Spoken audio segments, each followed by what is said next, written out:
Traveler, Paimon, it's been a long time. Oh, hey, Hoishin. Long time no see. Fancy meeting you here. How's work these days?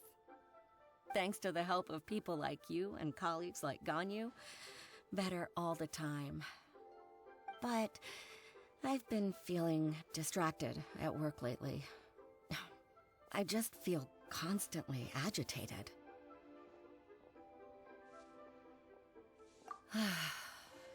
It's a long story.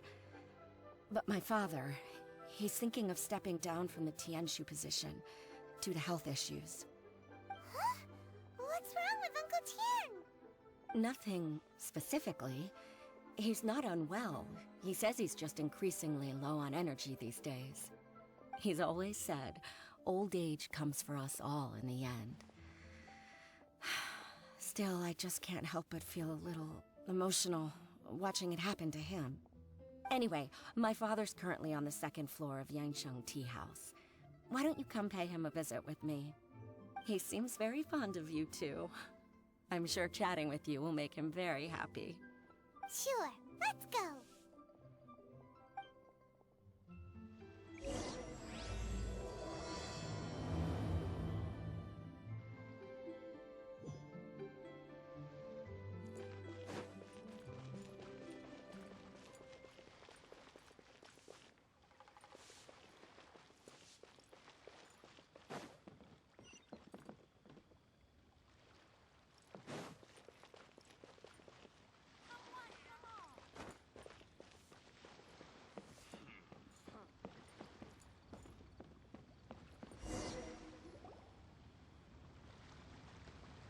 Uncle Tian, we're here to chat with you.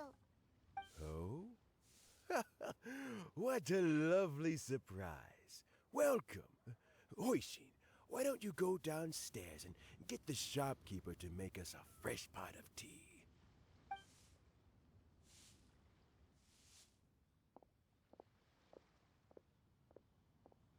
I heard that you've been traveling all over the place recently. I would very much like to hear your adventure stories. Hoishin told you, didn't she? Don't worry, I'm quite all right. It's just the years gradually catching up with me. As I grow older, I'm starting to find that with many things, though the mind is willing, the flesh is weak. Especially recently, I've noticed a rather drastic drop in my energy levels. I am still very much in good standing as the Tianshu today. Nevertheless, I wish to pass on the position before my mental acuity begins to decline beyond redemption. How difficult is it to transfer the Tianshu position? Oh, well, you see, the Tianshu is a rather unique position among the Liyue Qixing. Historically speaking, the Tianshu rarely appears in public. We stay behind the scenes, planning and giving advice, so a public selection process would not be suitable. We also want to keep any prospective Tianshu candidates free from influence by outside forces, so we tend to be as discreet as possible in their assessment and appointment. For these reasons, the incumbent Tianshu typically recommends their candidate of choice, and this is then approved by the other Qixing members. So in other words, you pick someone, and then Lady Keqing, Lady Ningguang, and the other Qixing appoint them? Correct. Unfortunately, due to my health, I won't be able to assess every candidate myself. Not to despair, however, because I found someone exceptionally capable to act on my behalf as assessment officer. In fact, I believe you recently became acquainted with her yourself. Oh? Who is it? I'm heartbroken. I thought it might take you a little longer than this to forget all about me. It's Ye Lань! Jackpot. Uncle Tian here asked me to assess 3 candidates for him. Fancy joining me? You'll be among the first to get to know the next Tianshu. Might be a good opportunity for you. What do you think?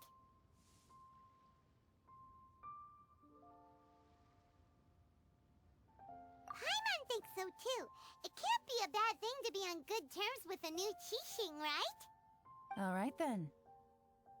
Though, I gotta say, Uncle Tian, you say you're into behind-the-scenes planning? My work's of the covert variety too. Don't you think I might make a good Tianshu? Huh? Ye Lань, you want to be the next Tianshu? I'm not opposed to the idea, but I suspect Ningguang wouldn't let you go very easily after how long you've been working together.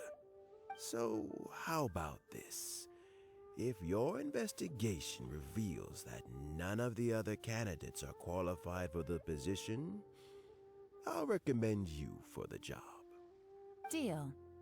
Well, you guys take your time. Everything's all set for the assessments to go ahead. Meet me on the first floor when you're ready. Until then, have a pleasant conversation. Oh, and no need to pay for your tea. As the new owner of this fine establishment, this runs on the house.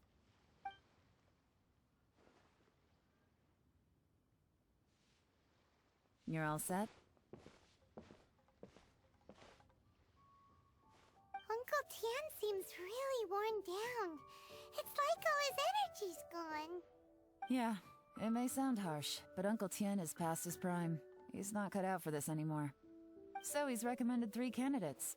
Their names are Qianwei, Mingbo, and Zhi. Qianwei is a wealthy entrepreneur. Mingbo works at the Liyue Ministry of Civil Affairs, and Zhi is focused on study and travel. Try to keep all that in mind.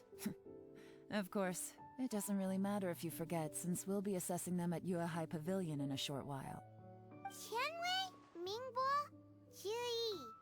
Paimon should be able to remember their names, but what does the assessment involve exactly? Let's leave that until we get to Yuehai Pavilion. All right.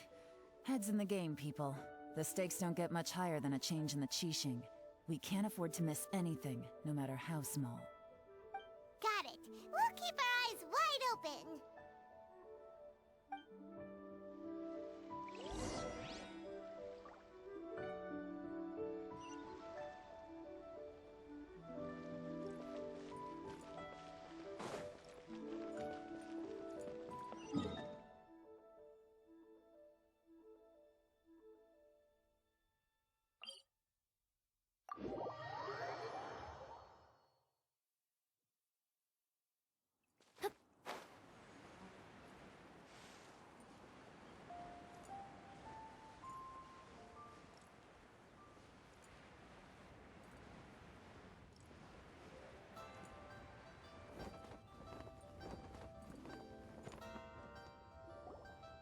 My legs are getting sore.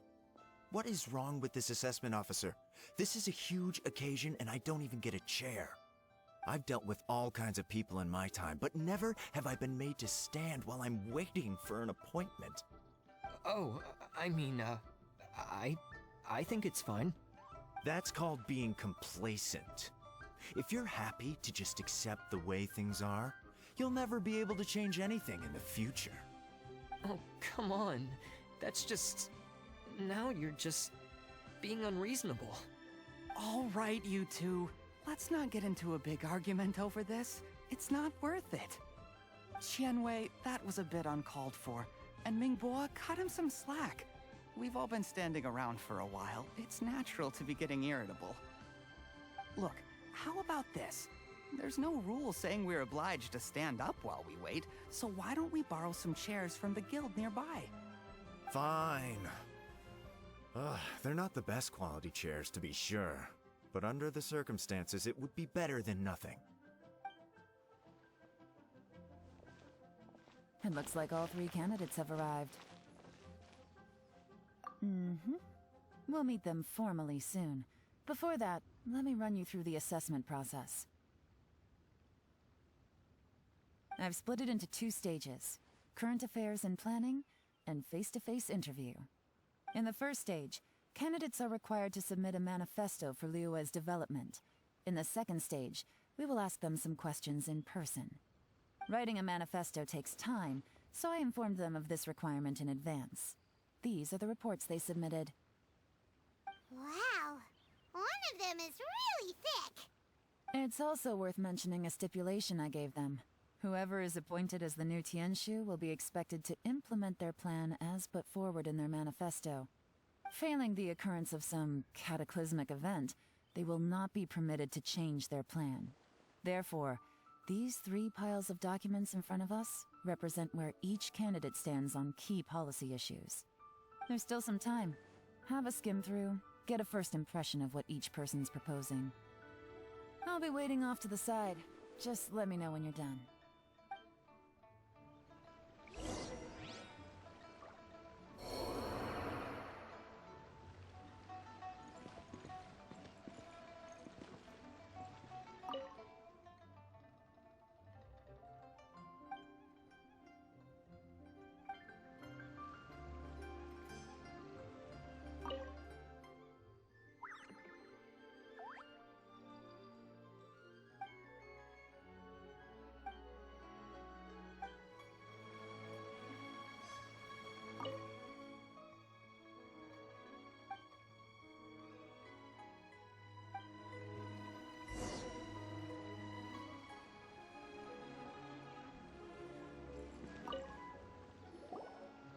Finished, huh?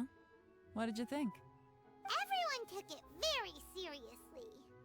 Of course they did. They have the chance to be picked as the new Tianshu, so you can bet they're putting their best foot forward. And keep in mind, whoever gets in has to execute their plan as written. Nobody wants to have any regrets.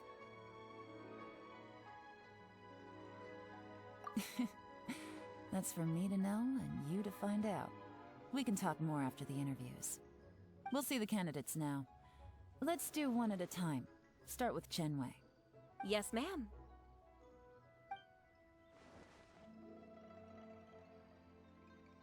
Oh? So you two are the assessment officers, are you? I had assumed that given the great import of this situation, Lady Ningguang would perhaps be assessing us in person. I certainly hadn't imagined I'd be seeing 2 entirely unfamiliar faces. I trust you've read through my manifesto? I'd be more than happy to clarify any details you found difficult to grasp. It was written with an expert audience in mind, after all. Mind your tone, mister. Relax. It wasn't intended as a personal slight against anyone in particular. I was simply stating a fact. Cloud Retainer? You know this Adeptus? Oh, yes, I remember now. You must be the traveler that people are constantly talking about. With your sterling reputation, you must have a respectable level of erudition. Perhaps you will be able to understand the concepts I have put forward.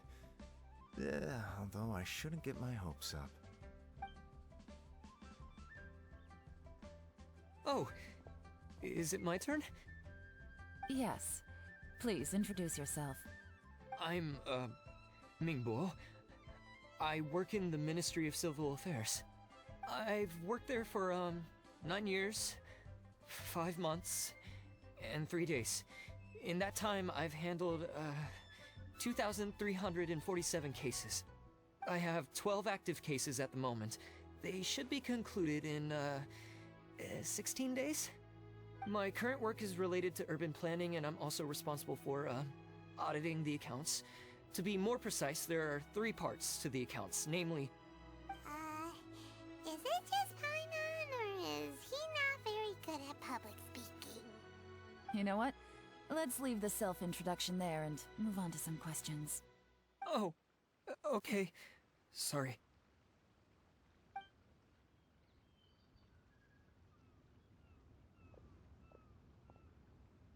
Hello. Not gonna lie, I'm feeling a little nervous. What would you like to know? You're here to assess me, so ask away and I'll answer your questions to the best of my ability. Your manifesto is very wide in its scope, but you don't seem to be personally involved in many of the specific fields. How can you be sure that you have the ability to put your plan into action? Very fair question. I completely understand where you're coming from. But I'm confident in my plan. I've visited many different places, talked to lots of people with far more expertise than myself, and my manifesto is the conclusion of these efforts. Of course, two different problems can be interconnected in very complicated ways, and you might reach two very contradictory conclusions depending on which one you're focusing on. What I've tried to do is strike a balance. In other words, present an optimal solution to all the problems as a whole. How do you plan to determine whether you are right or wrong about your proposed solution being the optimal one? A great question. Well, I'd start by having my colleagues and the secretaries of the Yuehai Pavilion evaluate any proposals before implementation.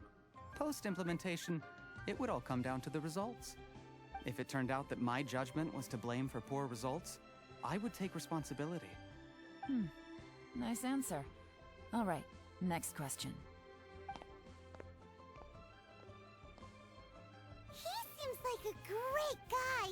Everything he said was thoughtful and logical, and he was just a pleasure to listen to. Here's my take on what we just learned. As you saw, Qianwei is highly knowledgeable. He proposes many excellent ideas in his manifesto, which effectively target the big issues. But he is very proud and incredibly stubborn. He doesn't care much about other people's feelings. Mingbo's plan is more thorough and more measured. You can tell he's meticulous in his work, very detail-oriented. But he and Qianwei are otherwise polar opposites. Mingbo is not very articulate and comes across as very timid in conversation. Perfect summary. Paimon couldn't agree more. You're good at this, Ye Lan. Last but not least, Yi. His manifesto is full of pertinent details, his methodology is sound, and his proposals cover a broad range of fields, which is quite a rare feat. The depth he goes into in each and every area means it can only be a product of painstaking work. Plus, he is modest and good at dealing with people. But what really interests me is that many of his views happen to coincide with Uncle Tien's. Having someone like Yi take the position would certainly put Uncle Tien's mind at rest. Great! We'll see.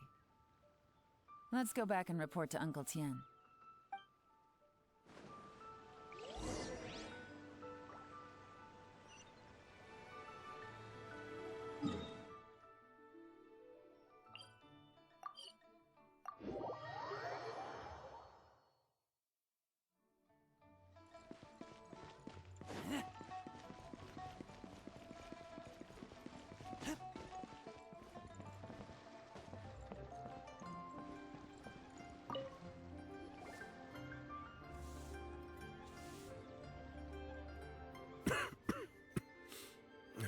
I see.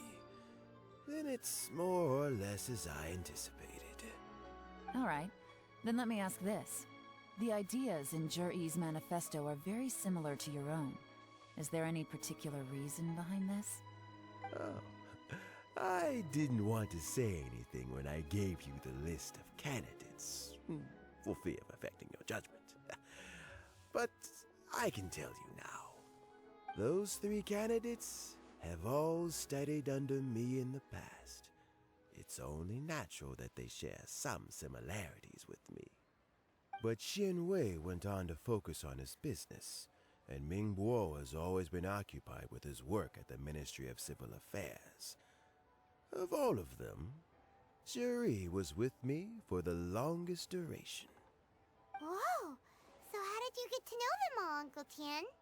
Qianwei was referred to me by an old friend. Mingbo came to my attention in the course of my work. As for Yi, I was pure happenstance. We first met while fishing. Gradually, as we got to know each other, we started discussing all sorts of topics. Yi came from a poor family, and his parents died when he was very young. But he was a gifted student and a fast learner. He reminded me of a younger version of myself. So I started out giving him a few words of advice when we were out fishing and noticed how quickly he got on.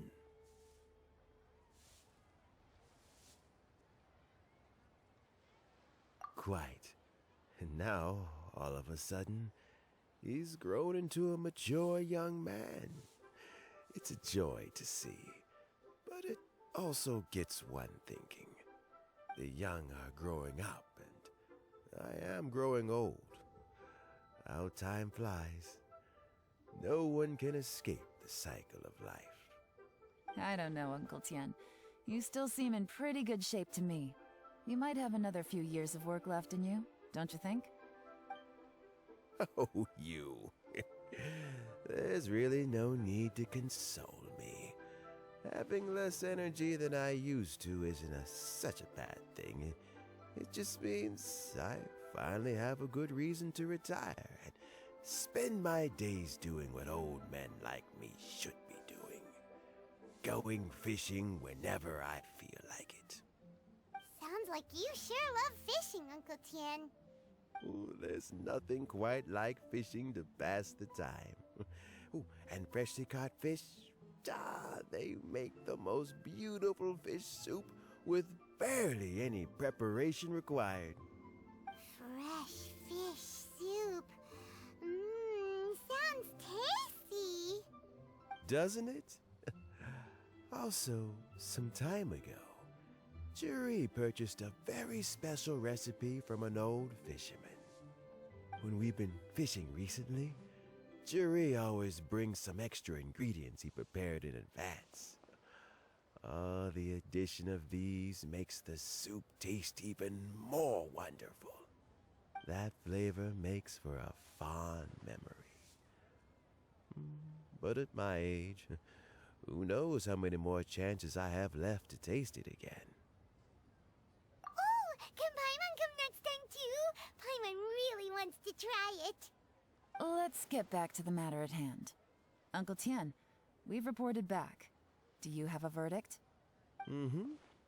I appointed you as the assessment officer, and I trust your judgment.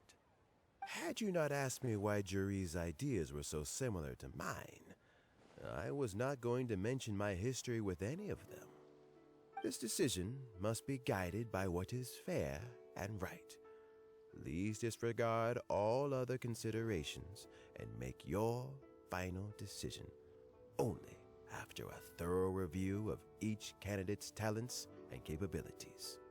Remember, you must be thorough. Understood. Come on, let's go talk somewhere else. Bye-bye, Uncle Tien. Look after yourself.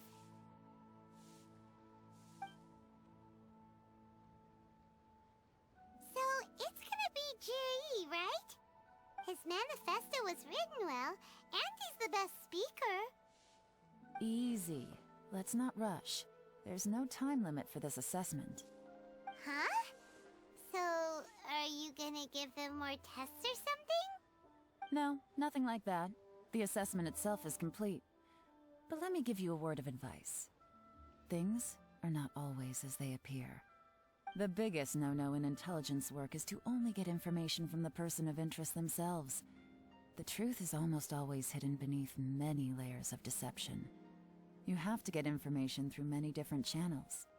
For example, Wenyuan, Shanghua. Yes? Lady Ye Lan, what are your orders? Ugh! Who are they? Where did they come from? Did they scare you? These two are Wenyuan and Shanghua. They work for me. As my trusted assistants, they are always standing guard nearby. They also perform various assignments as required. Shanghua is a business expert who gets his information by trading. Wenyuan relies on word of mouth. And there's also Upei, who's not here right now. That meathead must have been out there on sea surveillance for some time now. Is he all right? I seem to remember that he can't swim. Nothing can take that guy down. Certainly not a little wind and waves. Shanghua, visit all the commerce guilds and look into Qianwei's background. Wenyuan, go to the Ministry of Civil Affairs and look through Mingbo's work files. Yes, ma'am. So what about Juri? Juri, well, obviously as the most promising candidate, we will be investigating him ourselves. Let's go to the docks first. Lots of people passing through there. You can find out all kinds of things. If we're looking for information, why don't we try talking to Bulai, the owner of Wanyu Boutique? He does business at the North Wharf. Maybe he has some news for us. That's actually not a bad idea. Let's go and ask him.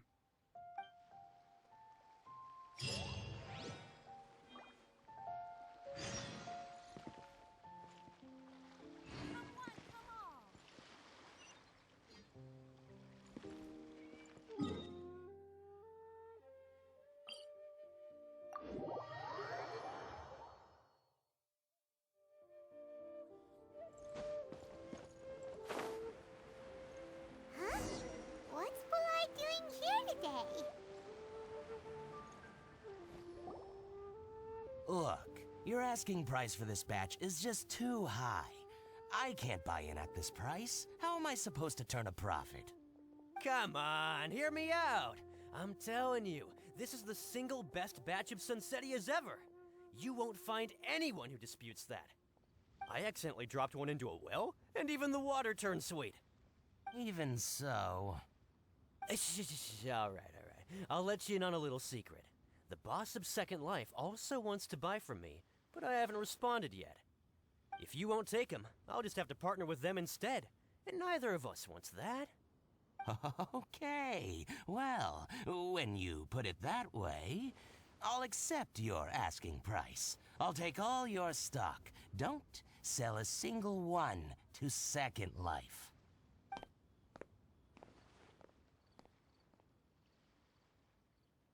Oh, what are you doing here?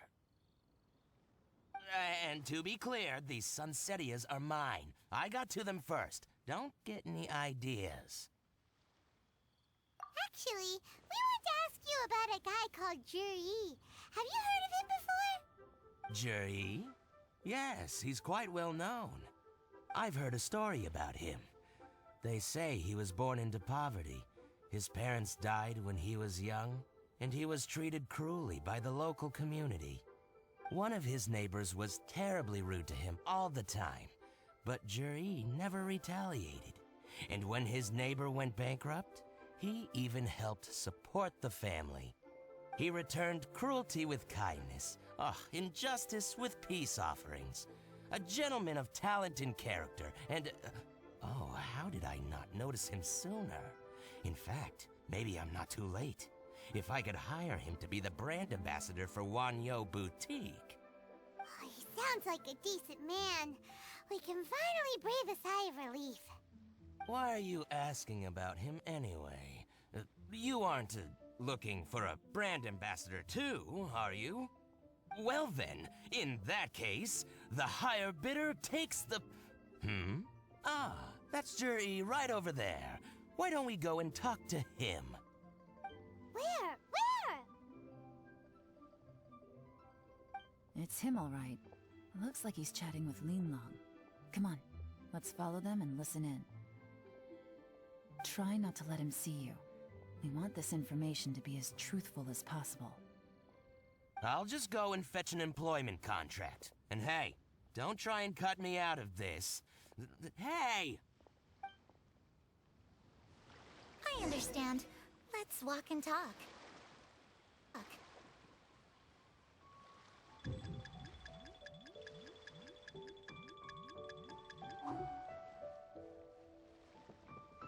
So, you were looking to buy a wineware set? Oh, now I can see that you're a connoisseur, so I won't bother trying to con you. I trust you understand our shop quite well?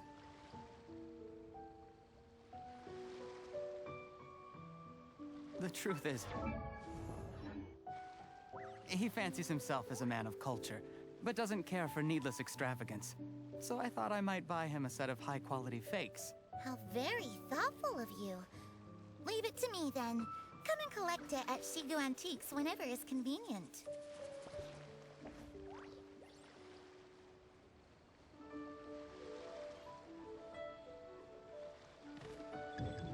Thank you very much, Miss Lin Long. It's my pleasure, Mr. Juri. These days, it's quite rare for someone of your standing to still keep up with their old friends. it's nice to see. I'll be sure to pick out a good set for you. You can count on me.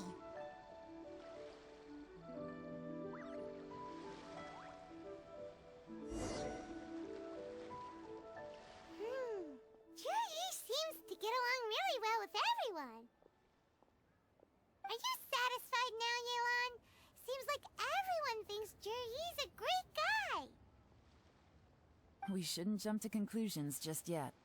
Let's go check out the wharf where he usually goes fishing. Do we have to? Wait, you're not just trying to dig up some dirt on Juri because you want to be Tianshu yourself, are you? Maybe I am, maybe I'm not. But hey, if I do become Tianshu, I'll look out for you guys. You'll be able to try all the finest food for free. How does that sound? We will? Well, come on! Off to the South Wharf we go! The wharf is as busy as ever. I hear the anglers here sometimes sell their fish to the nearby fishmongers. Let's see what Uncle Soon has to say.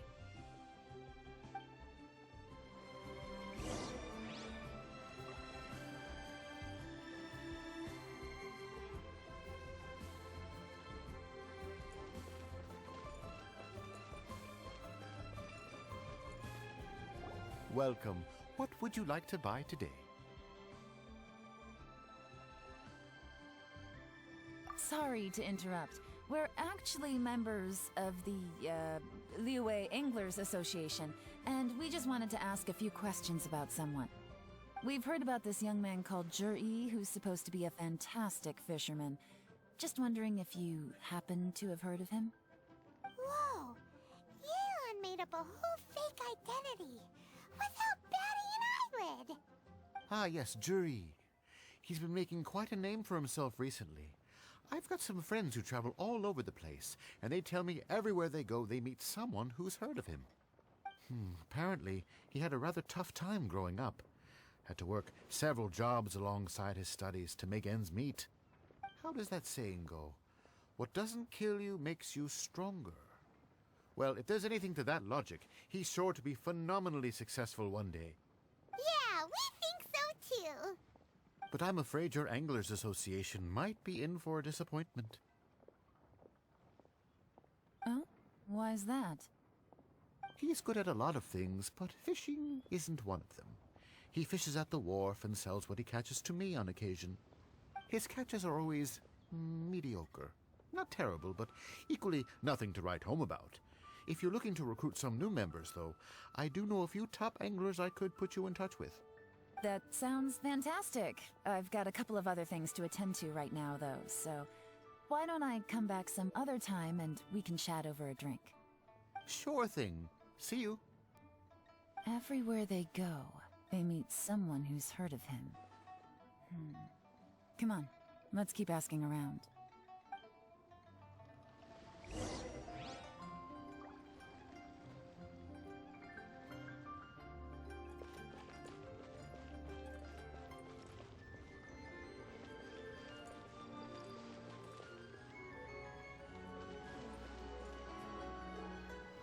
Here to buy some fish? It's 300 for one or 3 for 1,000. You better hurry. When they're gone, they're gone. Hello, we're from the Society for Fish Price Research. We'd just like to ask a few questions. Wow! She switched identity again! Society for Fish Price Research? I haven't done anything illegal. Stay out of my business. Please, don't worry. We're just here to conduct a simple survey. We've heard about a certain Juri who's been selling fresh fish at low prices in this area recently. Do you know anything about this? So this isn't about me. You should have said something, you know. I know the guy. I can tell you what I know. I haven't heard anything about him selling fresh fish at low prices, but it wouldn't surprise me if it was him. Oh? Why is that? Because he's so poor. His parents died when he was very young, and his alcoholic father still owed a huge amount of debt. No one wanted anything to do with him. He was still a kid when he first came to the wharf. His clothes were ragged and he had a bandage wrapped around his head. And he managed to survive, thanks to Uncle Tien, who gave him some food. But still to this day, he doesn't have a lot of mora to his name. I mean, he can afford to eat and everything, but you'll often see him haggling with others over just a few mora. So, I wouldn't be surprised to find out he's been selling a few fish. It's not like he catches much anyway, so it's not going to affect my business. Don't tell him I said that. You'd rather he didn't know? Well, I spoke to him once, briefly, and I just had a feeling that he really cares what other people think of him. I think he has pretty low self-esteem, but hey, it's hardly my place to say anything. What he's achieved already puts most people to shame. And nobody's perfect. I just wouldn't want to upset him. That's all. I see. Well, thank you for sharing that with us. Not a problem. And just for the record, there's absolutely nothing wrong with the price of my fish. The more times you say it, the less convincing it becomes. Doesn't have a lot of mora to his name. Okay, let's keep going.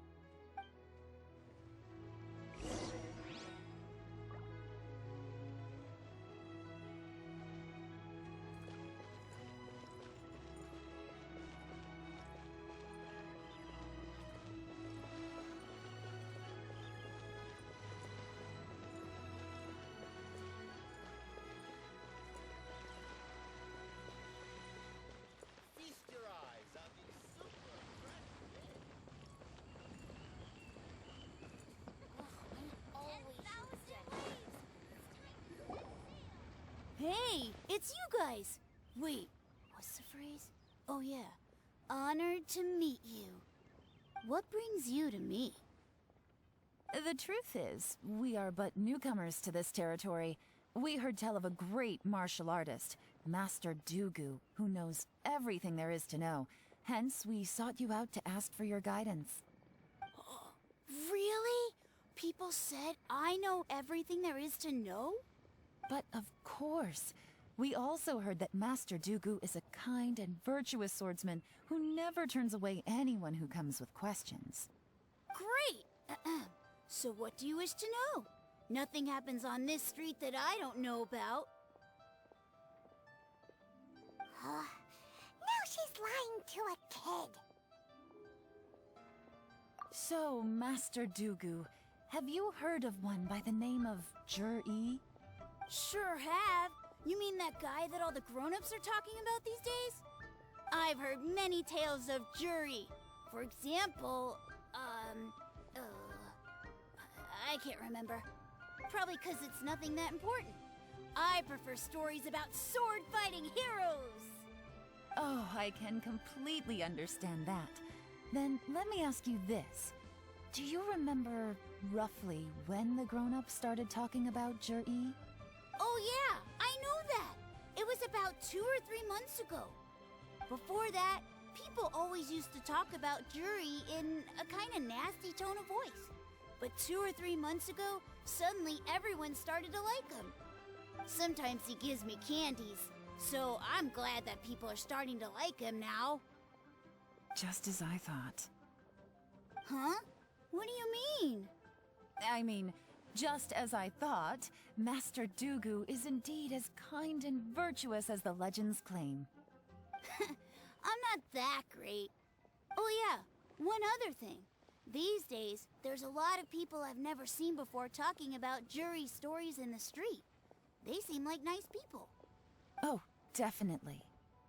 Great! So next time I see them, I'll say hi. And I guess I can share some of my candies with them too. Certainly. You can also tell my friend in Genshin Tea House about what they're up to. I'm sure my friend would also like to say hi to them. Thank you, ma'am. You're welcome. Well then, fare thee well, Master Dugu. Until we meet again. Any of that sound strange to you? Strange? What was strange about it? Juri seems to have a great reputation. Uncle Soon and Uncle Gao spoke highly of him, and Dugu Shuo seems to like him too. True. But the issue is, where did his sudden celebrity come from? It almost seems too good to be true. Sudden? Too good to be true? What do you mean? So he returns cruelty with kindness, and had to work to support his studies. These are the kinds of things that make someone well known in their hometown. But Uncle Soon said even his friends who travel far and wide hear about him wherever they go. That's a little over the top, if you ask me. Do you remember what Dugu Shuo said about Zhiyi's stories? Clearly they left him with a good impression of the guy. But beyond that, he wasn't interested in the details. That's the reaction I would expect from any normal person. Plus, there's the fact that all this praise of Zhiyi has only been happening within the last 2 or 3 months. His childhood, his studies, the thing with his neighbor, none of these are recent events. So why are these stories only going around now? When you put it like that, it is kinda strange. Of course, if that's all there was to it, I wouldn't look into it any further. Zhiyi was born into a poor family. Paying people to get his stories out there is within the rules of the game as far as I'm concerned. The problem is, do you remember what Uncle Gao said about him? He's stayed poor his whole life. Everything he's earned he's either spent on studying, traveling, or paying off debts. I don't think he has the mora to pay for a publicity campaign. Right, and that changes everything. It can mean a powerful faction is trying to gain influence over the Liu at Xixing. That's the worst-case scenario. But all too often, the most pessimistic speculation turns out to be closest to the truth. Someone's trying to gain influence over the Qixing? That sounds serious. What should we do? Even if we asked Zhiyi about it, surely there's no way he'd admit it. First, we need to find out who's supporting him. Don't worry, I've got a plan. Remember the current affairs and planning stage of the assessment? Since the successful candidate is duty-bound to implement their plan after taking office, their manifesto tells us their stance on key issues. Whoever is secretly helping Zhiyi must be seeking to benefit from his actions after his appointment. So, we should be able to find some hints in Zhiyi's manifesto on who we're dealing with. Come on, let's get back to Yanshang Tea House.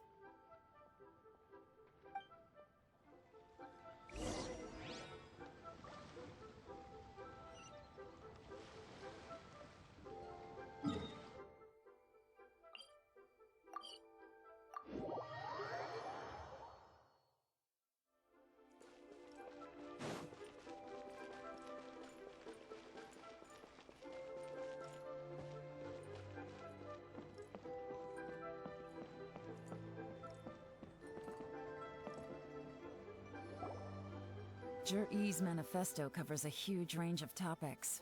Looking for details that don't add up will be like trying to find a needle in a haystack.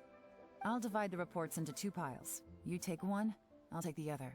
When we're finished, we'll put our heads together. Officially, the assessment is already over, and I'll be expected to announce the results before long. So we have to get to the bottom of this as quickly as we can. Yikes! We better hurry! Whatever else Uncle Tian might think of Zhiyi, the fact remains that he's one of his favorite students. Any evidence he's left is not going to be immediately obvious. We'll have to look carefully and think critically.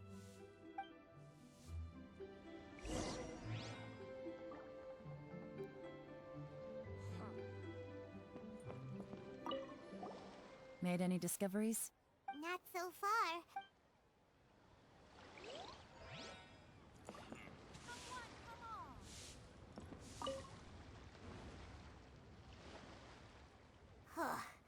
Even though Ye Lan took half, this is still a lot to get through.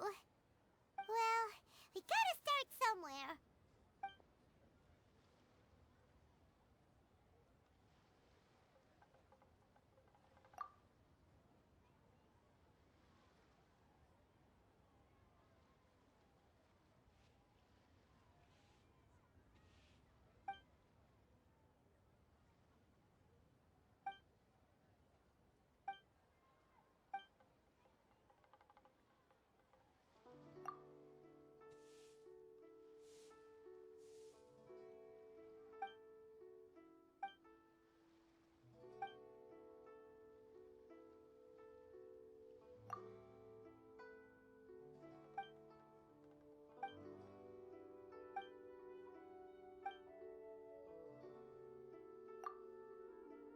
All this reading is giving Paimon a headache.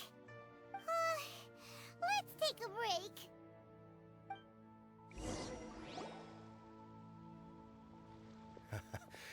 Looks like I'm the first one back, as usual. Oh, hey! It's one of Ye Lan's little helpers, Shenghua!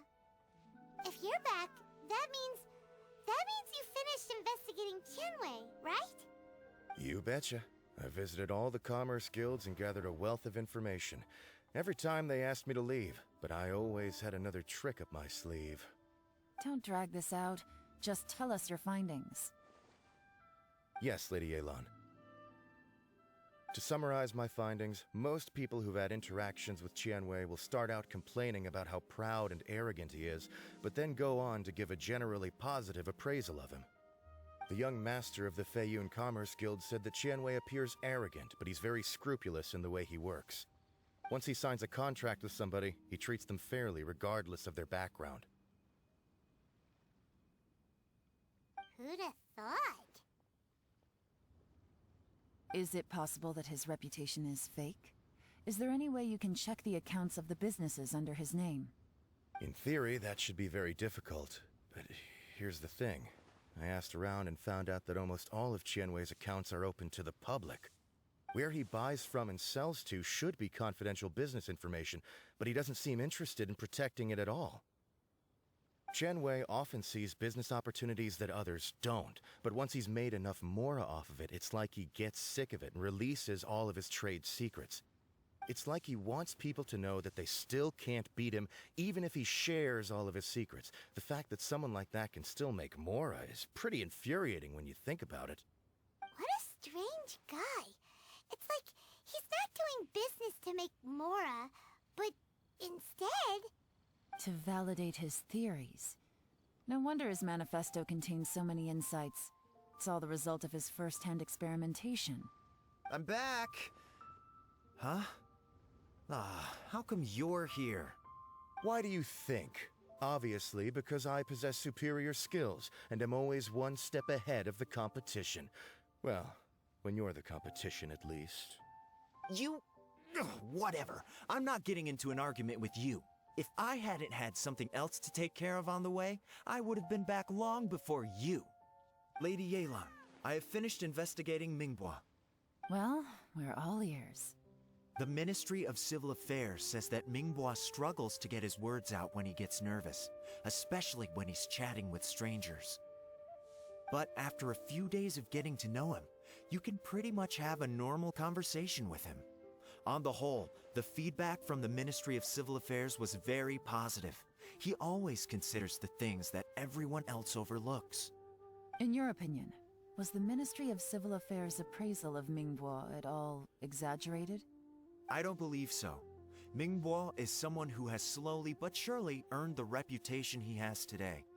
According to Miss Yu, the Ministry often gets Minghua to take a final look at projects before they're implemented. People feel much more confident in something if it has his stamp of approval. Oh, and also, there was once someone in the Ministry who was lying and cheating to try to advance their career. Minghua gave them the scolding of a lifetime. Apparently, he can be terrifying when he loses his temper. I haven't seen it for myself, though. Whoa, that's hard to imagine.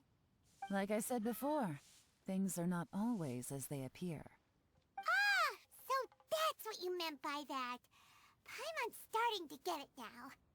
Thank you both. You're free to go now.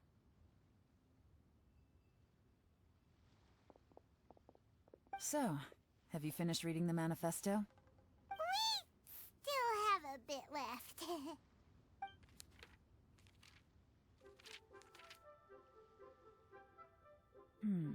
I can't see any immediate problems looking at the individual entries.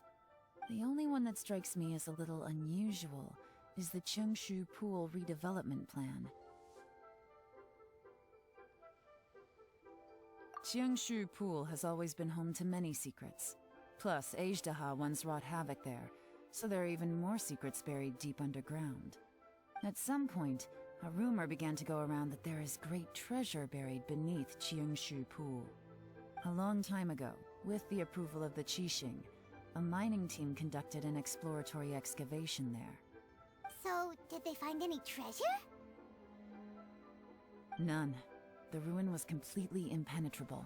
The only way they could have gotten through the solid rock would have been by blowing it open with a special kind of explosive. The technology wasn't mature enough at that time, so the excavation project was shut down and the treasure became a mere legend. Zhi-Yi's manifesto focuses on solving problems, and this treasure hunt seems extremely risky. It seems out of step with the rest of his plans. Still, this one fact alone doesn't tell us much. Everyone wants to get their hands on this treasure. The treasure hoarders, the Fatui, even local Liyue factions. Did you find anything?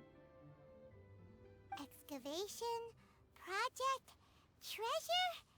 Did we read anything similar in our half of the manifesto? Oh yeah! Juri said the Blackcliff Forge workers should get right of first refusal if any suitable projects come up. Did he now? Well, that makes everything much clearer. So Zhi-Yi wants the Blackcliff Forge to excavate the treasure of Qingshu Pool. Does that mean the Blackcliff Forge is Juri's secret supporter? No, not likely. I've looked into the Blackcliff Forge before. They aren't involved with any powerful factions at present. They do possess some specialized explosives, but it would seem more trouble than it's worth to put so many resources into a risky project like this. Still, since the clues are pointing toward the Blackcliff Forge, we should see where they lead. We may well find something new. Shenwei and Mingbo both turned out to be completely different than what we thought. What about Juri? Is there another side to him?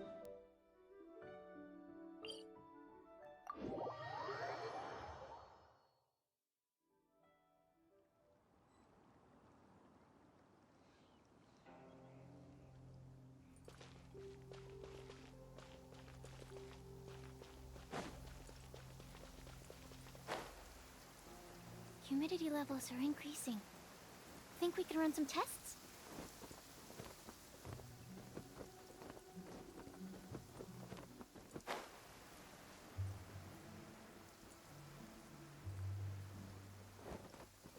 This is the Blackcliff Forge. Let's look around for clues.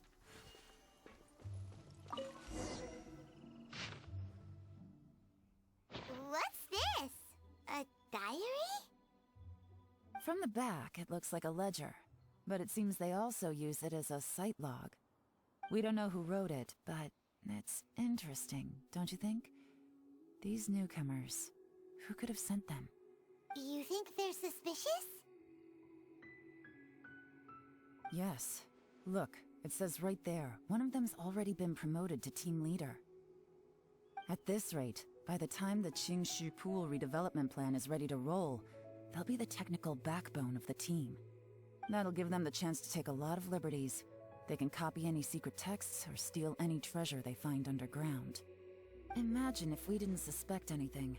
By the time Zhi-Yi recommends the Blackcliff Forge for the excavation project, at most we would maybe do a fresh background check on the place. No red flags if all they did was change some key staff. And even if we decided to vet the staff individually, they'd have had more than enough time by then to come up with fake identities. That's the advantage of planning this far in advance. It was a clever move. When you put it like that, it all makes sense. If we hadn't found this out, someone else would have stolen the treasure. So, who's really behind all this? That's a question for the newcomers. But let's start with that worker over there for now.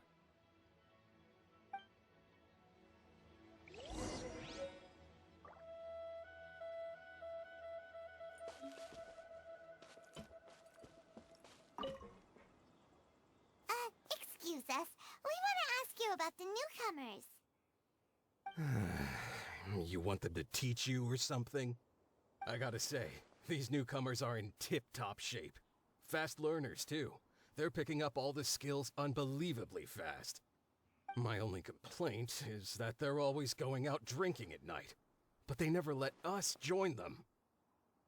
I guess they just need some time to adjust. I'm sure we'll get to know each other over time. They go out drinking. This area isn't exactly renowned for the nightlife. I'm guessing it's a long trip to the nearest tavern. You got that right. They tell me they go all the way back to Liyue Harbor to drink at Wanmin Restaurant. It rained after work today, so they actually stuck around at the site for a while. But as soon as the rain stopped, they went out drinking again right away. Hey, you're only young once, right? I say, if they can hack it, let them at it. Interesting. Let's go talk somewhere else.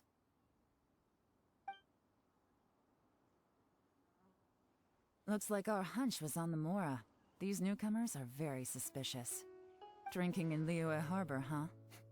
Some cover story. I'll wager they've been going to intelligence updates. Good thing it rained today. It means they'll leave footprints.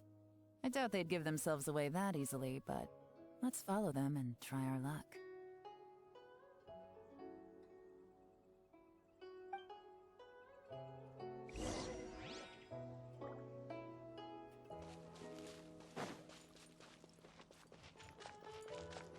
They went that way! Hurry, we gotta catch up!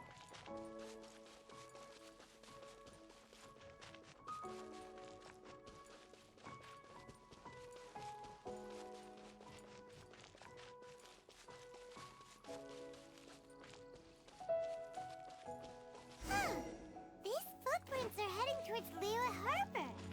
Maybe we were wrong about them. Just as I thought. They didn't go to Liyue Harbor.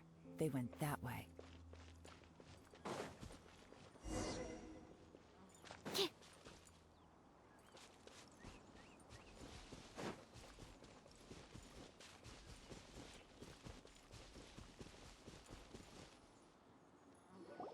The footprints stop here.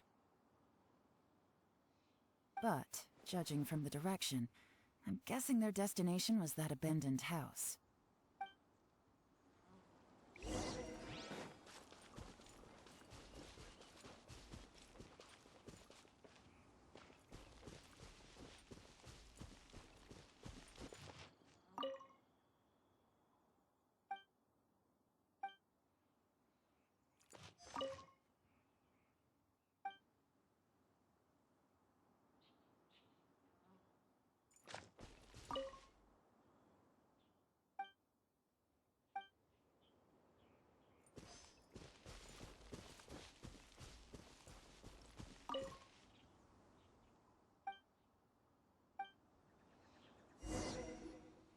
Looks like we were too late. This has gotta be where the newcomers rendezvous with whoever they're working for. But all the evidence has been destroyed. Look at these ashes. Someone was burning documents not long before we arrived. Could there be anything left? Maybe the wind could have blown the fire out before everything was finished burning. The odds of that are very slim. It's practically impossible. I've checked. All the paper's been burned. There's only ash left now. Why don't we wait for them back at the Black Cliff Forge? They've got to go back there sooner or later. We can't count on that. Clearly they were based here at one point, but it's mysteriously abandoned now. To me, that says that whoever's behind this has moved them somewhere else to throw our investigation off course. Darn! Guess this is where our trail runs cold.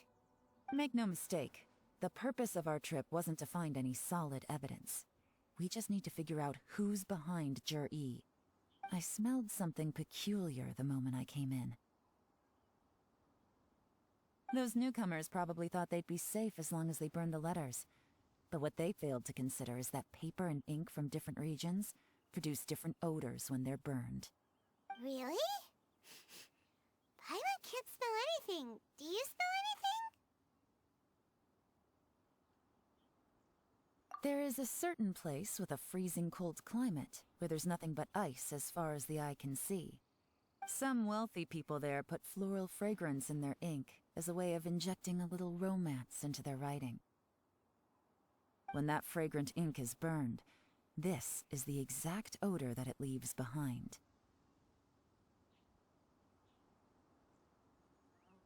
Exactly. The evidence will soon be blown away by the wind, so it's nothing we can arrest anyone with. But it's all I need. Now I know who we're dealing with. I can plan our next move. Lady Ye Lan! Oh, thank goodness I finally found you. I thought I'd never see you again. Who are you? Don't be alarmed. This is Pei. He's Wenyuan and Shanghua's colleague. I sent him to look into Zhiyi's regular contacts. Since Zhiyi likes fishing, Pei thought he might know some of the fishermen and sailors, so he took a boat out to sea to ask around. I left him a note at Yanshang Tea House telling him to look for me at Blackcliff Forge when he got back. If there'd been an ambush waiting for us there, it means we'd have had some backup. So, what did you find out at sea? Forgive my incompetence. I'm afraid I've come up empty-handed. I asked all the fishermen multiple times, but none of them had any interactions with Zhiyi before. Then the waves got so choppy I ended up falling overboard. Fortunately, someone managed to drag me out. When I got back, I heard that you'd gone to Blackcliff Forge and might need backup, so I went straight there as fast as I could. Didn't even stop to change my clothes. Well, Uncle Tian said that Zhiyi once bought a recipe from one of the fishermen. Did you hear anything about that at all? What? That's news to me. No, that's not possible. It's absolutely not possible. Lady Ye Lan, I'm telling you, I spoke to every single fisherman out there, and none of them mentioned anything about a recipe. Interesting. Then I wonder how that even more wonderful fish soup came about.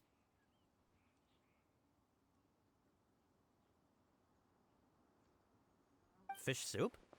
What fish soup? Nothing. Our priority right now is to find a way to get our hands on some solid evidence. Well, any suggestions?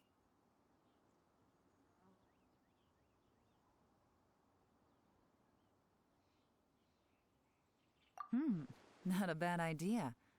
Pei, what do you think? Honestly, I've already tried following Zhiyi, but the guy's too cautious. Never meets with anyone suspicious. Okay, so tailing's out. No, we'll still need to tail him. But first, we need to do some groundwork. Groundwork?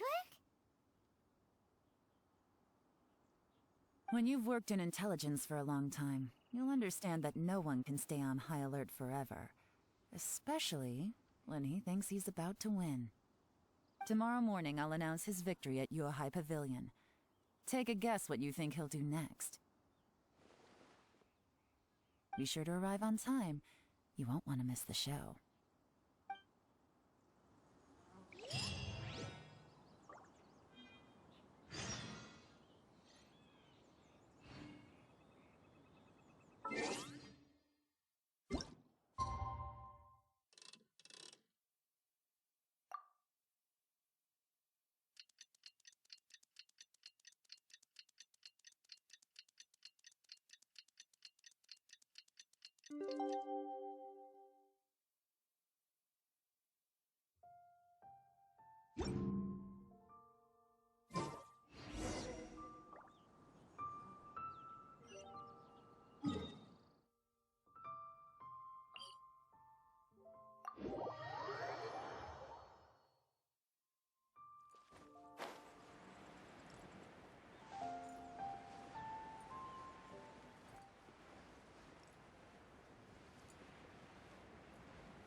It looks like we're all here. Well then, time for me to announce the results of the assessment process. I won't drone on about the importance of the Tianshu role. Suffice to say that Uncle Tian entrusted me with the monumentally important task of assessing the candidates. And now, it falls to me to give him a satisfactory answer. All of us here know the score. Don't beat around the bush, just get on with it. Qianwei has many pioneering ideas, but some of his plans are lacking in detail, and he easily gets into testy exchanges with other people. Mingbo is reliable, but not quite ambitious enough, and because of his personality, he struggles to win people over. In contrast, Zhi is evenly balanced across the board and enjoys an excellent reputation in Liyue. After much consideration, I have decided to recommend Zhi to the Liyue Qixing. What? Oh, congratulations. Thank you. Honestly, I'm a little surprised to hear my name being announced. In my estimation, all three of us are worthy candidates for the Tianshu position. As your competitor, I've become keenly aware of your great talents. Would either of you entertain the possibility of working with me in the future and taking on some of my workload? I'll have to see. I'm in a bad mood. This is the last thing I want to be thinking about right now. I don't mind, as long as I can help. Okay, well, that's all from me. Zhi, you'll have some preparation to do. It won't be long before you're informed of your official appointment. I hope you will work hard and make Uncle Tien proud. I will live up to the Tianshu name. On this, you have my word. I should go. I need to pack my things, and then I think a celebratory meal is in order. Would anyone like to join me? Count me out. I'm not in the mood for a celebration. Zhi seems pretty relaxed now. This would be a good time to follow him. Hey, Traveler, tell me something. What exactly does that guy have that I don't? If you can't answer that, I'm not accepting this result. I, also wouldn't mind knowing. Oh no, if we get stuck here, we won't be able to leave. Follow him. Yes, ma'am.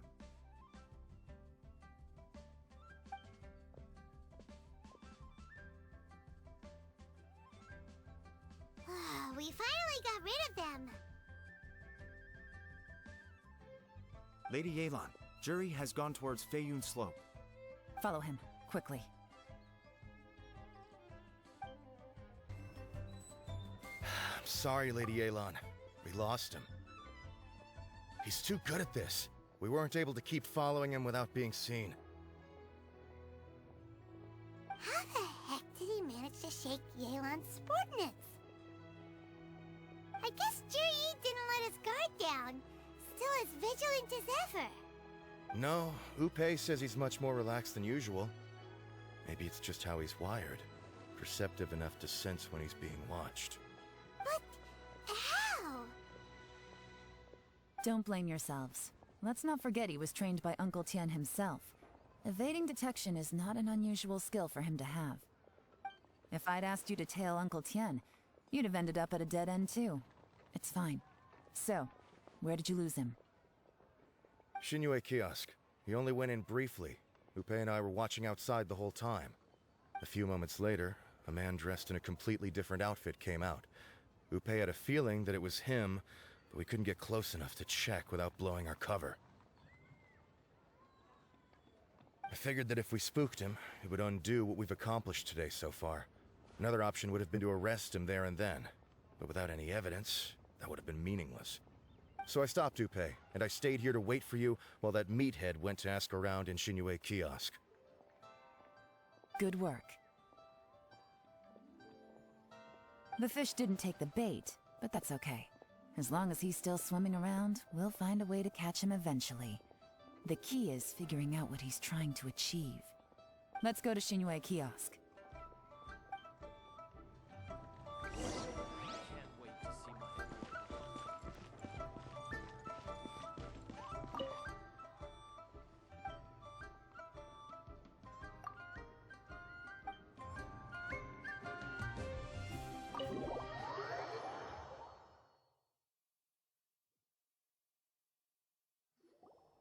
Could you explain to me how that works? A guy like him comes in, changes his whole outfit right under your nose, and you don't even ask him about it? Our customers are free to dress however they please. What grounds would I have to question him? Okay, fair enough, but didn't you think it was just a little bit strange? Well, maybe I did, but it still doesn't give me the right to stop him. Enough. Let's tone this down a little. I'll make this quick. Just one question. What did he buy while he was here? Oh, he didn't buy anything. He just picked up a bottle of liquor that he ordered ages ago. A bottle of liquor? Yes, a very strong kind. Fiery, with a rich flavor. Not something the average customer would order. This gentleman ordered it in person from us a long time ago. He was only here today to pick it up. Liquor and wineware. I see. Let's go. Where to? Shigu Antiques.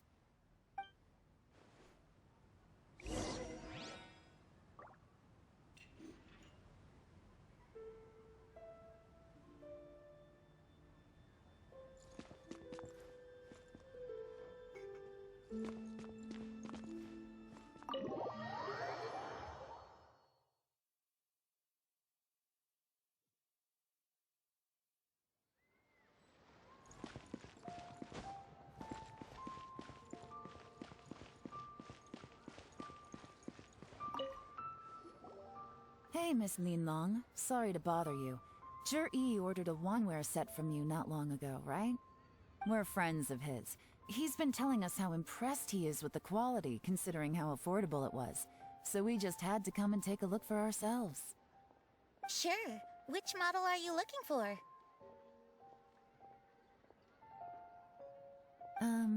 We don't really know a whole lot about wineware. Let's just go with Zhi's choice. Would you be able to show us the one he bought? Zhi picked up his set not long ago. As a quality imitation of an antique wineware set, it has the look and feel of a luxury item. Just so you're aware, we don't have many of this model left in stock, and now that Mr. Zhi has taken one, I'm afraid it may encourage the price to go up a little. Don't worry, price shouldn't be an issue. I'm sure we can work something out. But I'm just a little hazy on one thing. Did Zhi's wineware set include wine glasses, or...? For this set, the wine glasses are sold separately. Minimum purchase is 1 glass, maximum is 4. Mr. Zhi bought 2. Okay. Thanks, Lin Long. Seems there's a little more to buying wineware than I first thought. We'll have to mull it over. Well, don't take too long. We could sell out any day now. All right, see you next time.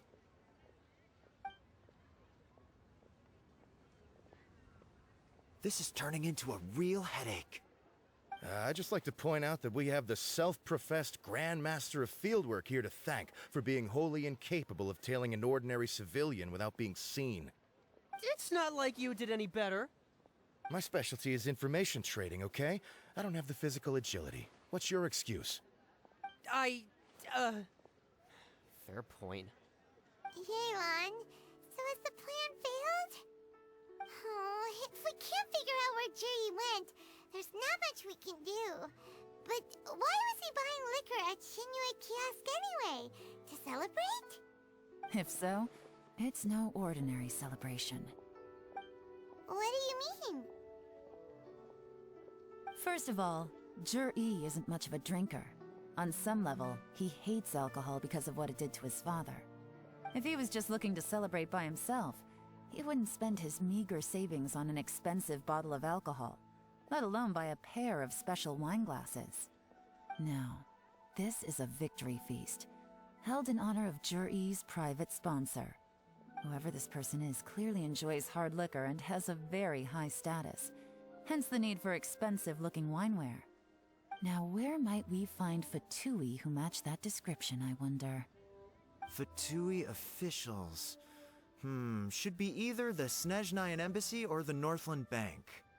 Have both locations surrounded. Take as many people as you need. Lady Ye Lan, is it time for us to make our move? If so, you can count me in. Get with the program, would you? This is a covert surveillance operation. Zhi may be vigilant, but that doesn't mean the same is true for his drinking buddy. In which case, we don't need to change tactics. Just change who we're following. Great idea!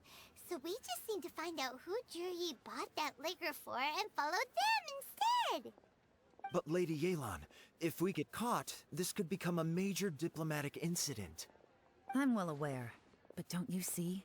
Jur-E is gambling everything on this. If we really want to catch him, we're going to have to accept a little risk ourselves. Stick to your orders, and make sure we're covering all other bases too. Anywhere else Jur-E might be going. I want eyes on those locations. Yes, ma'am. Don't worry, Lady Ye Lan. Jur-E may be a slippery character, but we'll keep a close watch on the movements of all Fatui officials. I'll be waiting for you at the tea house. If I'm guessing correctly, Fatui officials are likely to take action at night. You should go and get ready. Then meet me at Genshin Tea House.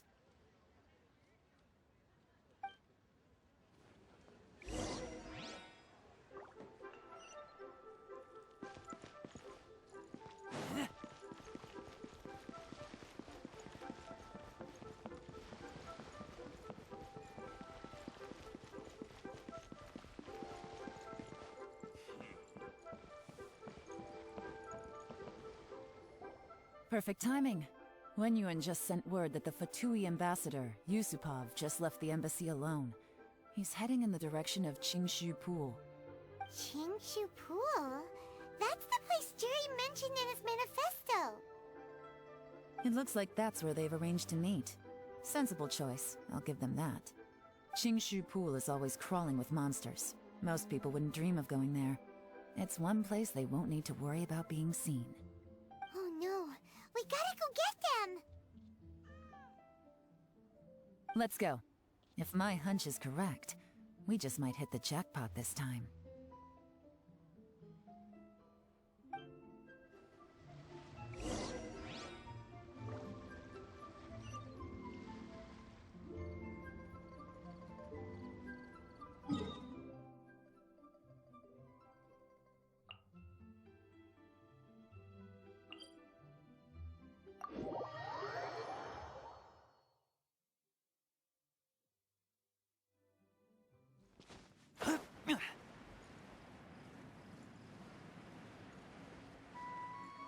This is Qingshu Pool, full of ruins, crawling with monsters.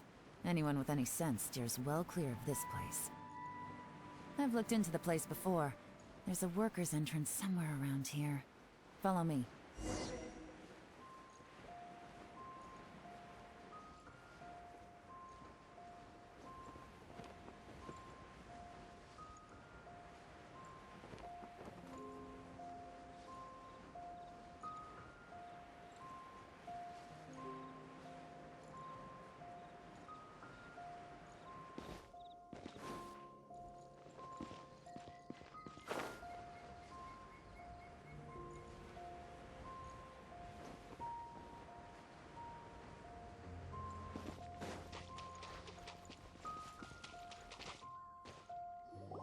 There's been some work done on this place in the past, but it's a bit of a labyrinth inside.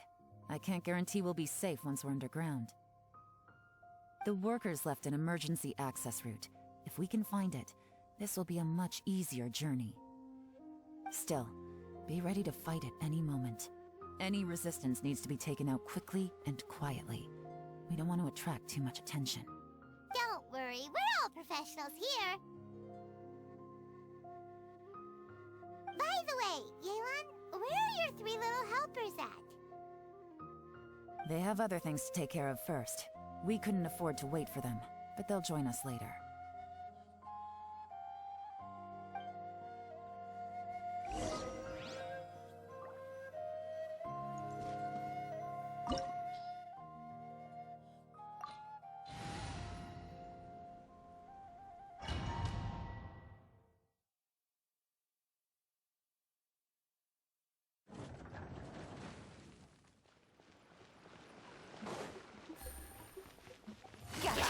Busted!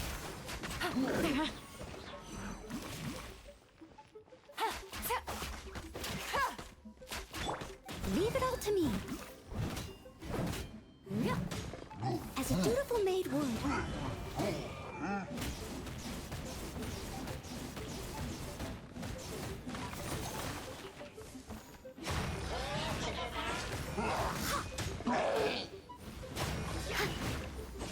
Steady as stone.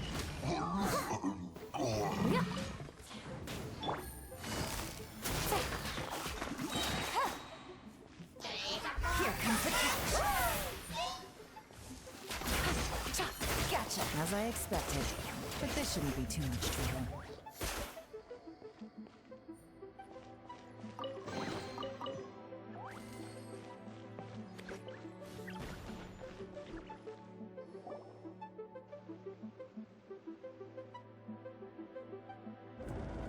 Guys, see that?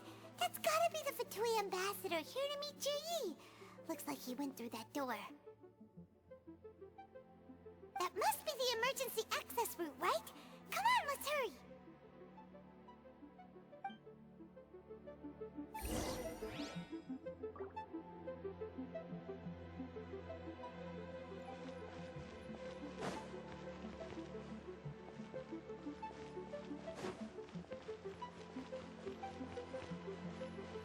This is the construction workers' emergency access route, but it's closed tight. Trying to break through would be risky. Let's see if we can find another way.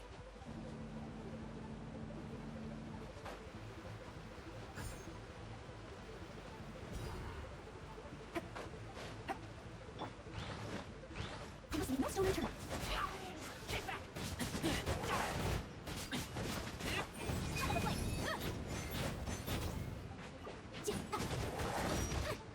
Motion to come back. I need steady as stone.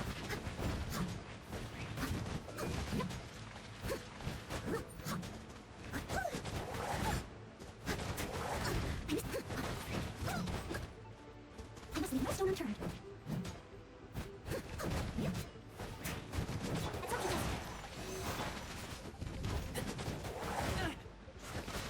Leave it up to me. Incinerate. As good nature. I must leave no stone unturned.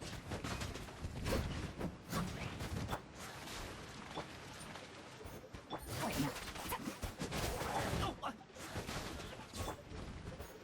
Leave it up to me.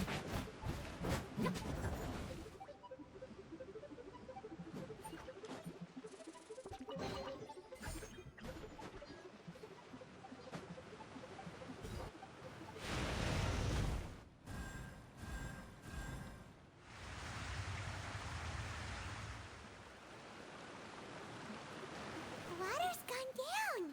Hey, look! Is that another way through?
water's flowed into the groove, and now the statues have lit up.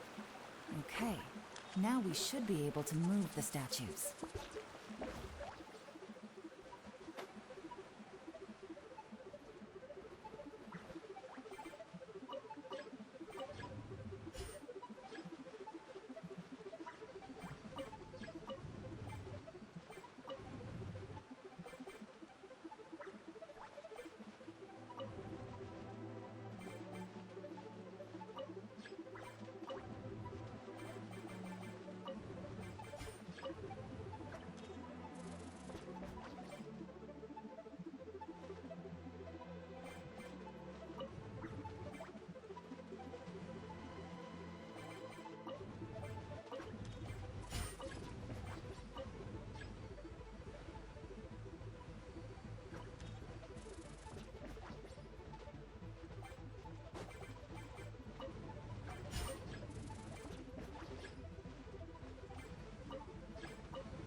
We should be nearly at the bottom now. Let's wrap this up.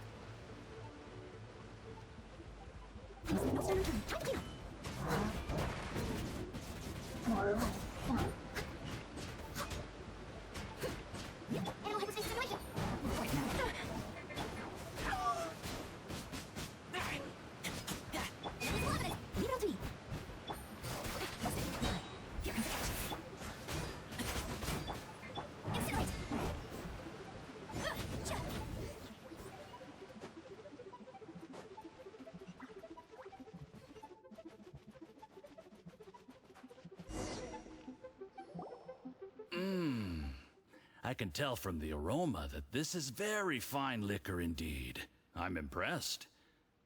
Come on, bottoms up. After you, of course.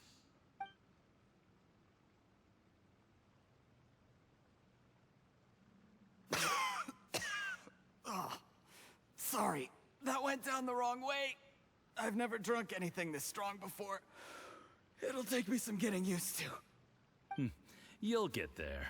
If you want to stay friends with us, you have to drink with us. I'll do my best. You're more of a lightweight than I thought. Already struggling after one glass? I thought you were made of sterner stuff. You certainly kept it together when you were poisoning your teacher's soup. Come on, another round. Less talking, more drinking. Sure. You didn't leave me much of a choice, though, did you? Just the mention of poisoning sends shivers down my spine. I'm more timid than you realize. Every time I poisoned him, I had to hide away at home for a few days because I was so scared of getting caught. Look, I know it has not been easy for you, my friend. We appreciate all your hard work. But, I have to say, you really are quite a genius at poisoning people. I mean, the poison we brought from Snezhnaya is as strong as this wine, but you found a way to turn it into an imperceptible, slow-acting poison, and came up with the idea of delivering it through fish soup. What was it you said? Oh, yeah. You said the soup's fishy flavor neutralizes the pungency of the poison, and this process even makes the soup tastier as a result.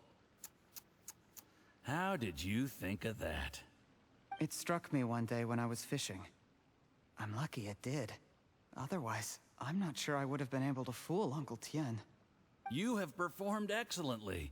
The Fatui will continue to provide the support you need to consolidate your position as Tien Shu. Of course, this is as long as you continue to do as we instruct. Aside from Qingshu Pool, we also have some other requests for you, which we will inform you of in due course. Don't worry. Whatever tasks you have for me, I will perform them diligently. Did you hear that? It was poison! That's why Uncle Tien hasn't been feeling well recently. It's all Jurye's doing. What a nasty guy! Seize him! Hold on. Did you bring a camera? If not, you can use mine. This is quite a scene. We have to capture it for posterity.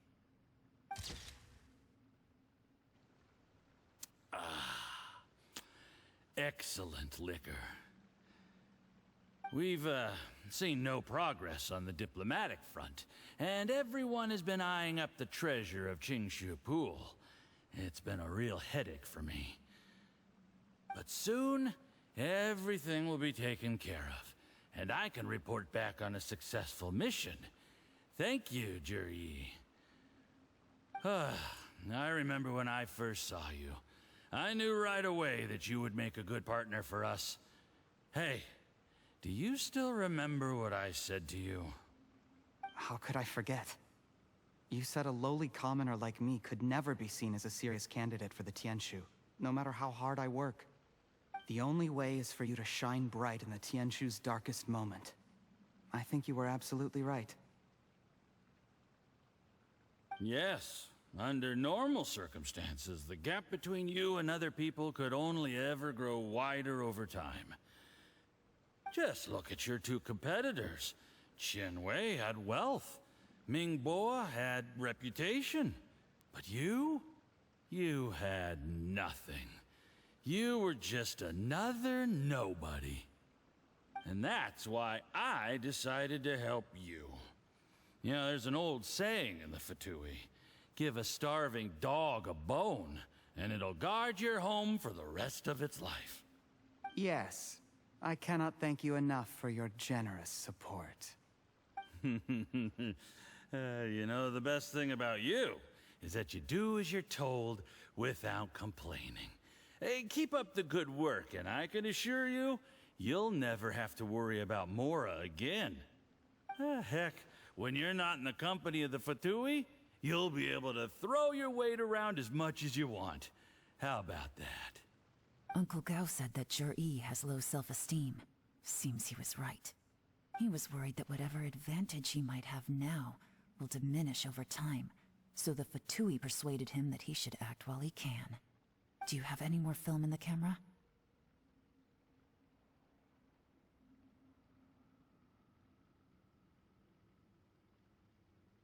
Then get ready to use it.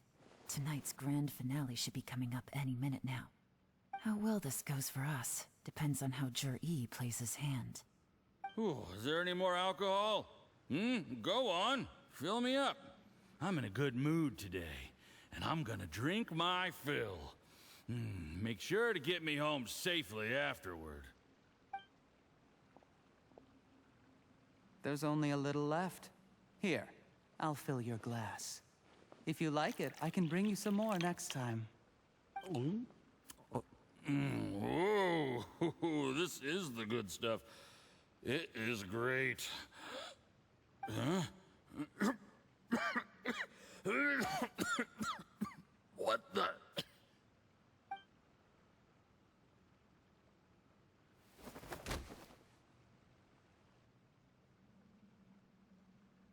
Jur-E, you poisoned my wine?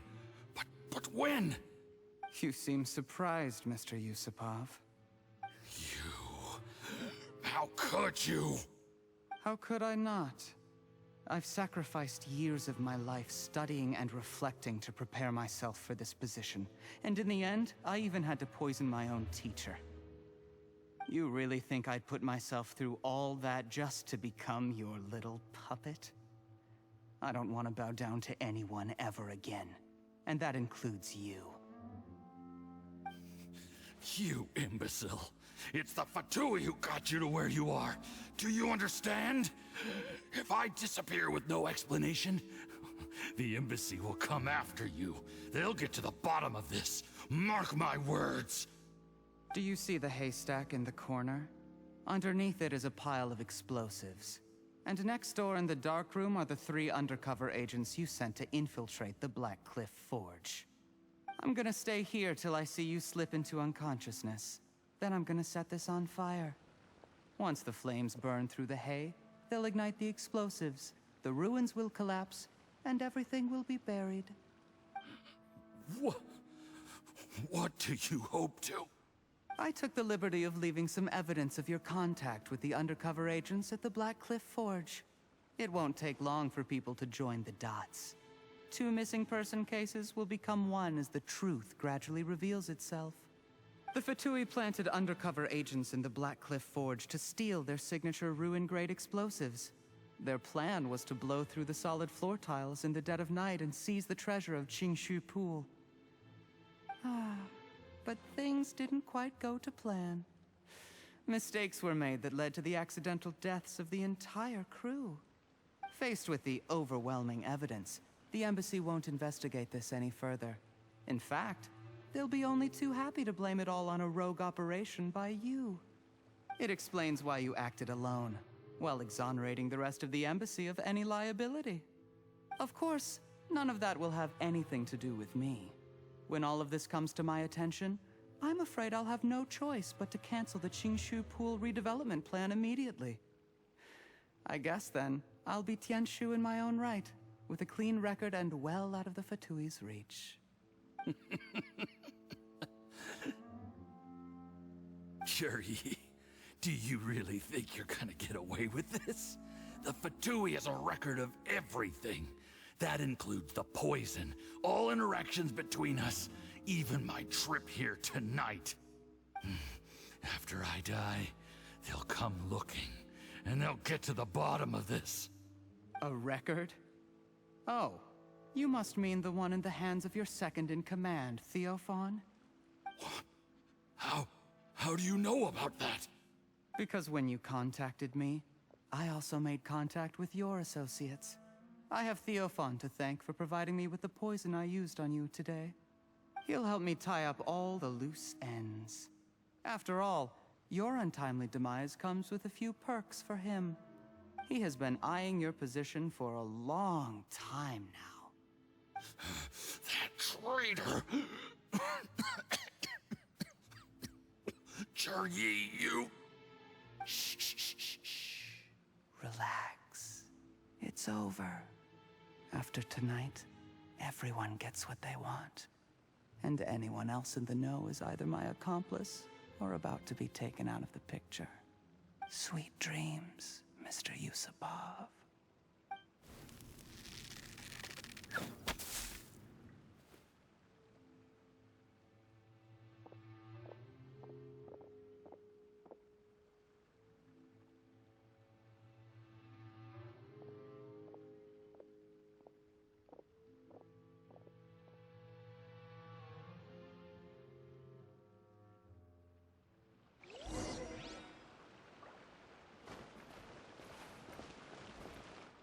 I did a little surveying on the way here and found that you'd left yourself 3 escape routes in case things went south.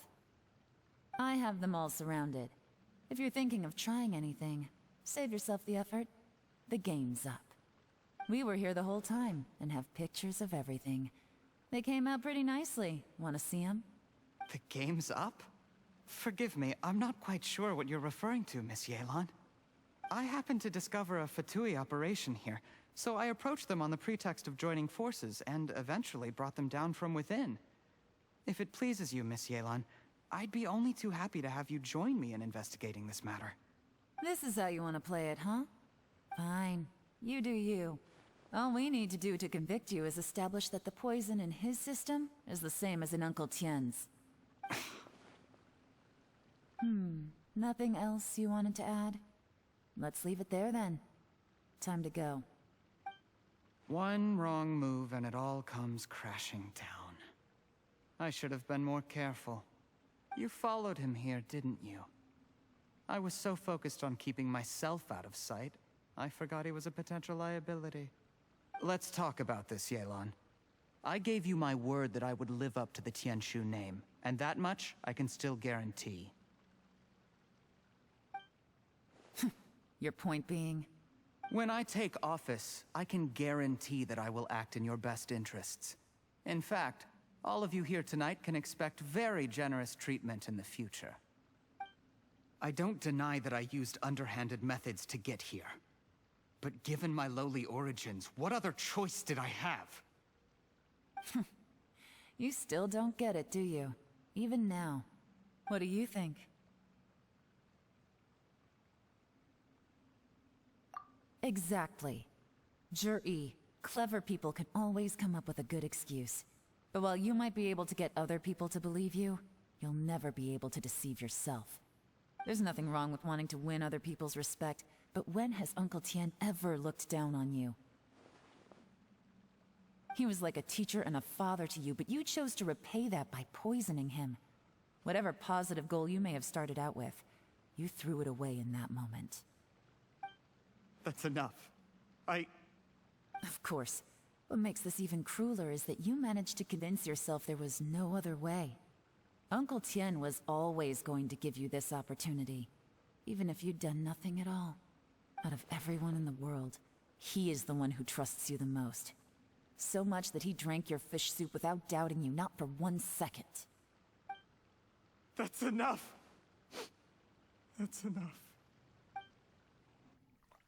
Life is like fishing. It cannot be rushed. Whatever you do, impatience will accomplish nothing. I was just like you once, desperate to prove myself.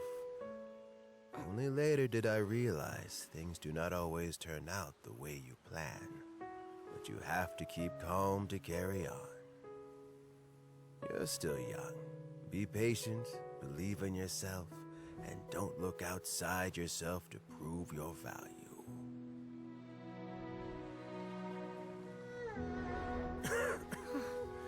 Where's Jur-E these days? It's been a long time since he last paid me a visit. Maybe he's just busy. Well, next time, if he doesn't bring a pot of piping hot fish soup, don't let him in. Whatever you were thinking about, you'll have plenty of time to mull it over in prison. Oh, I almost forgot. If the Fatui find out what happened today, prison might not turn out to be the safest place for you. Trying to have friends on both sides, it has a way of turning everyone against you. But right now, I have an opportunity for you.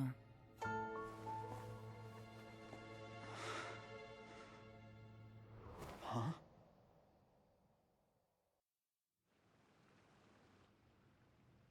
Sorry, things are about to get extremely busy for me. Let's meet at Genshin Tea House tomorrow morning. I'll have someone remove the explosives. Then, there's someone I have to go and see. Need our help with that?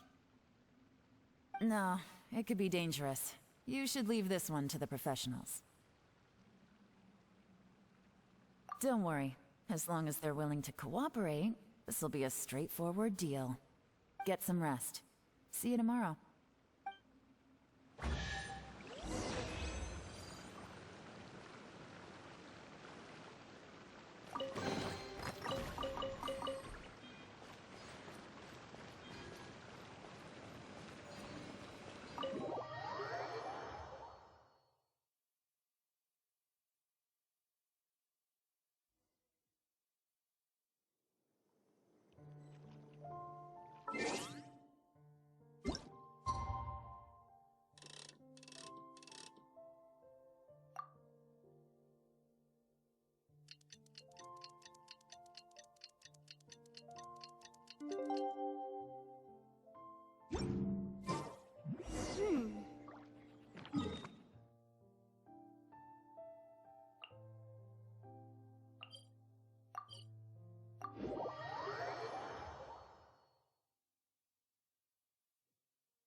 There is now no poison left in his system, but recovery from the damage already done will not happen overnight.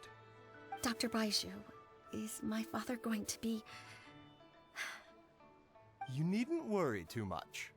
Keep taking the prescribed medicine every day, and a full recovery will take at most 2 to 3 years. It's good we caught it in time. A few days later, and the toxin would have built up in the internal organs. At that point, things would have been much more serious.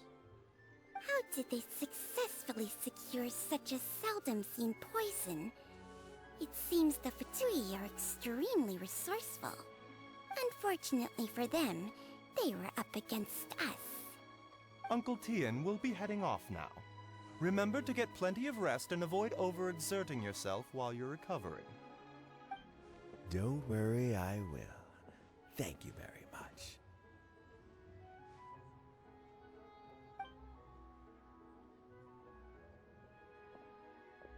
Ah, you're here too? Thank you for all you've done to resolve this situation. I'll have to make some tea in a moment. You simply have to try it.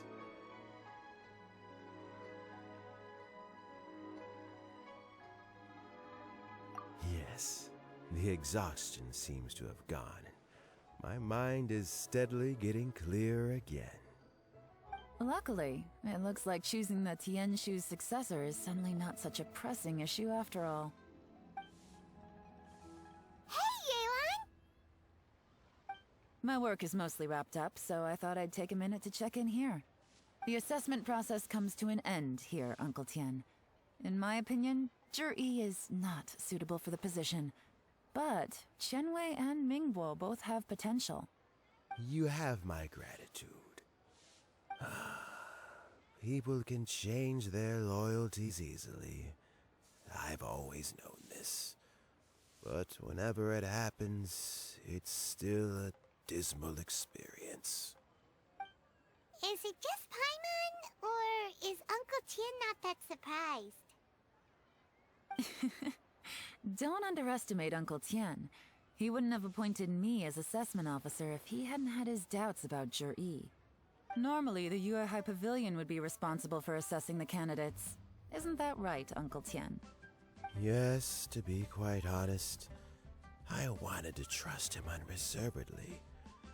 But I have to be responsible with the position of Tianshu. When I first met Zhi, I wondered if he had approached me with a hidden agenda. So I secretly investigated him. I concluded that he had no ulterior motives whatsoever. He just saw me as an ordinary fishing friend. In the end, even he changed. But when did it start?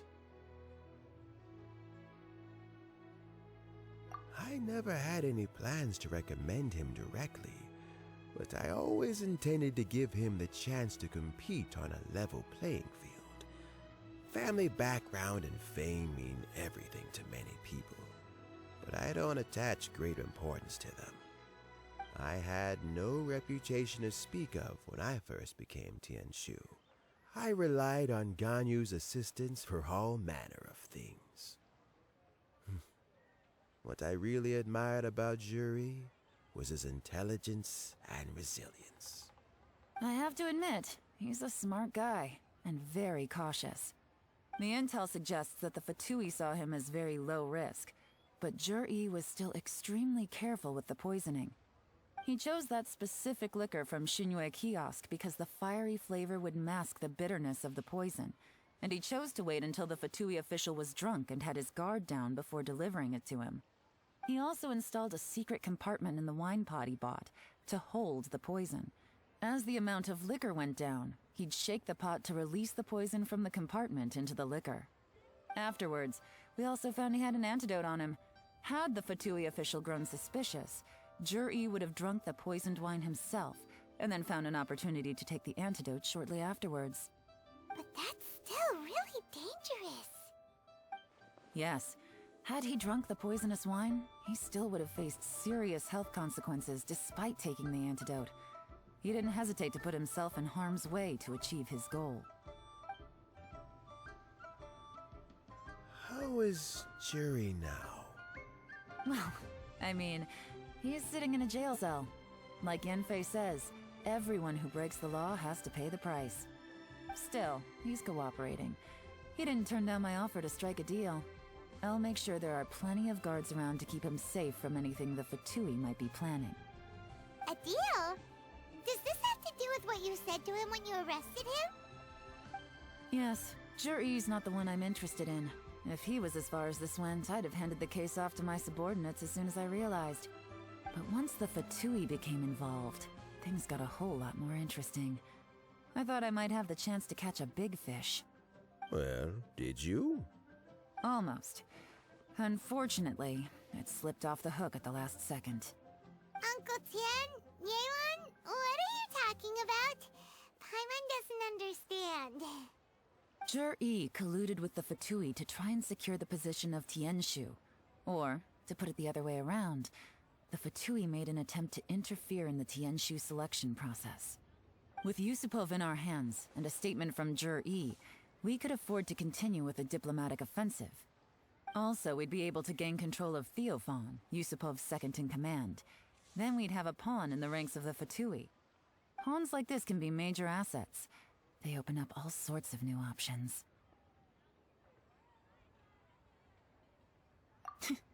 Why else did you think I was investing so much time and effort into this case? So, okay, well, did your plan succeed? We got halfway. The first part went off without a hitch, and we passed all the information on to Lady Ningguang.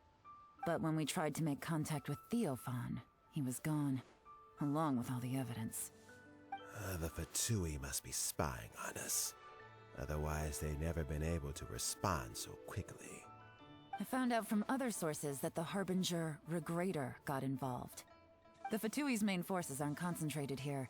Regrator was only treating this as a peripheral concern. It's a pity that Theophan got away, but knowing which Harbingers are still looking at Liyue is something. It gives me a starting point for my next mission. I have to ask, Ye Lань, do you have any desire to take over the position of Tianshu yourself? I remember you showed some interest a few days ago at Yanshang Tea House. In my estimation, you are more than competent. Oh, that. I was obviously joking. I prefer my current life. There's danger and there's excitement. Although it'd still be a behind-the-scenes role, as Tianshu, I wouldn't have the chance to get involved in anything truly clandestine or face any real danger. All right, I'm done here. Time for me to go. I'm heading off again in a few days and I still have to prepare. Where are you off to this time? As you might have guessed, it's for me to know and you to find out. But I'm sure if you keep going as you are, getting yourselves involved in other people's business all the time, you're sure to get caught up in another misadventure before too long. Maybe I'll see you the next time danger beckons. Until then, keep your wits about you. A lot of people are watching you for a lot of reasons. If you have any more questions, just ask Uncle Tien. After the recent turn of events, I'd say he owes you one, wouldn't you?